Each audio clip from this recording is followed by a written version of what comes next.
The family that prays together stays together. My name is Peter Paleo, and I'm a seminarian with the Congregation of Holy Cross in my third year of vows. I've been here in Dandora for the past couple of weeks, and I'm looking forward to another few weeks here for my summer ministry placement. I'd like to offer a brief reflection on the readings that the Church offers to us for today's liturgy on the Feast of the Ascension.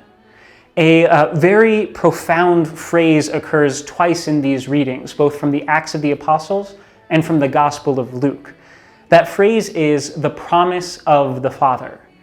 On this Feast of the Ascension, Jesus promises to send the promise of the Father.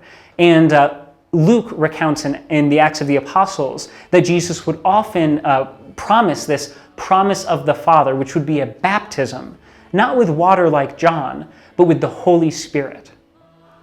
So I think if we want to understand the Ascension and realize what a gift it is to us, we have to understand the Holy Spirit and its role in our salvation.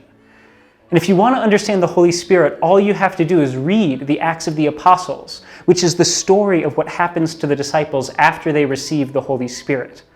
What happens after they receive the Holy Spirit is they go from bumbling, misunderstanding,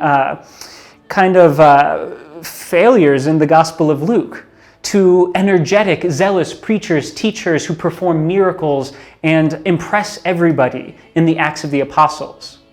In fact, if you read the Acts of the Apostles and the Gospel of Luke side by side, what you realize is that the Acts of the Apostles has the disciples of Jesus acting, speaking, and doing exactly what Jesus was doing in the Gospel itself.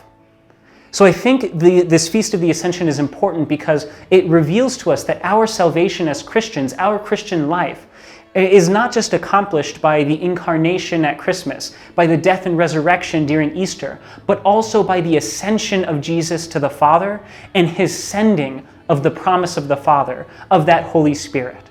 And if we study Jesus in the Gospels, if we receive that Spirit in the sacraments, we can go out and live our lives preaching, teaching, and witnessing to Jesus Christ, just like the apostles did, until our own lives can become so much like Jesus Christ's own life, that people can, when they see us, see Jesus Christ living in us.